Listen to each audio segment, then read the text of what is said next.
গুরু ও শিষ্য। এখন থেকে প্রায়ই নরেন শ্রী রামকৃষ্ণের কাছে যাতায়াত করতে লাগলেন।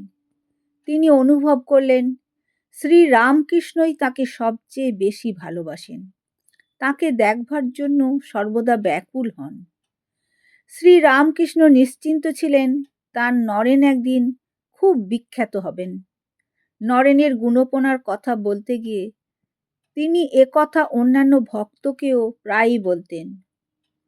অন্যরা যদি নক্ষত্র হন, নরেন তবে সূর্য। তিনি আরও বলতেন, নরেন নিত্য মুক্ত, শুধু জীবের কল্যাণের জন্য দেহ ধারণ করেছে। নরেন সম্বন্ধে শ্রীরামকৃষ্ণের বিশ্বাস ছিল অগাধ। তিনি জানতেন তার নরেন কখনো কোনো অন্যায় করতে পারেন না। শ্রীরামকৃষ্ণের প্রতি নরেনের ভালোবাসাও ছিল গভীর।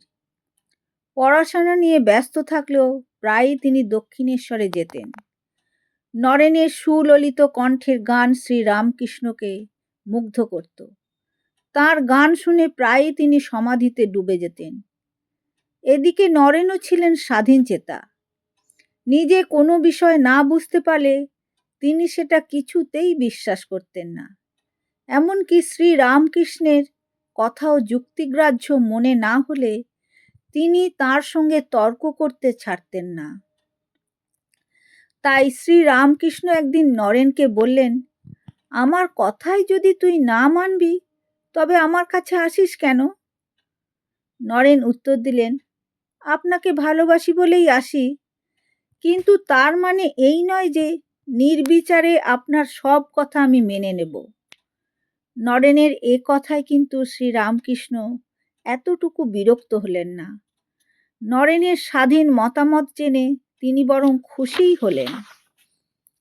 এমনভাবেই দিন কেটে যেতে লাগলো।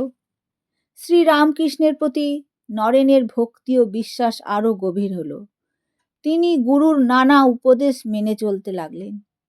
শ্রীরামকৃষ্ণ তাকে ধ্যানের প্রক্রিয়া শেখাতেন। ক্রমশ নরেনও ধ্যান এবং অধ্যাত্ম সাধনায় আগ্রহী হয়ে উঠলেন। অন্যদিকে নরেনকে কিন্তু কঠিন সময়ের মধ্য দিয়েই এগিয়ে যেতে হচ্ছিল।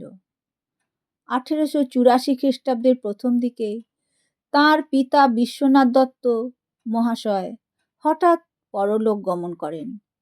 নরেন বাড়ির বড় ছেলে, তাই সংসারের দায়িত্ব তাঁকেই নিতে হলো। বিশ্বনাথ দত্ত কখনো টাকা জমাতে পারতেন না, তাই পুত্র নরেনকে সংসারে অন্যের সংস্থান করতে গিয়ে খুবই অসুবিধার মধ্যে পড়তে হলো। বাড়ির সকলের জন্য যাতে একটু বেশি খাবার থাকে, সেই আশায় তিনি প্রায়ই নিজে কিছু না খেয়ে বাড়ি থেকে বেরিয়ে পড়তেন। তিনি চাকরির চেষ্টা করতে লাগলেন, কিন্তু ঘোরাঘুরি সার হলো। পরে কখনো আইনজীবীর কক্ষে, কখনো স্কুলে শিক্ষকতায় বা অন্য কোনো কাজে তিনি যোগ দিলেন। অথচ কোনো কাজই স্থায়ী হলো না এবং সংসারে দুরবস্থাও ঘুচল না। কিন্তু এত দুর্দশার মধ্যেও অন্তত তাদের বসত বাটিটুকু তখনও পর্যন্ত ছিল, কিন্তু সেটুকু নিয়েও বিতর্ক দেখা দিল। তাদের পারিবারিক দুরবস্থার সুযোগেই কোনো কোনো আত্মীয় বাড়ির বিশাল অংশ নিজেদের বলে দাবি করল। এই দাবি নিয়ে আদালতে অনেক দিন ধরে মামলাও চলল। অবশ্য শেষ পর্যন্ত সৌভাগ্যক্রমে আদালতের রায় নরেনের অনুকূলেই গেল।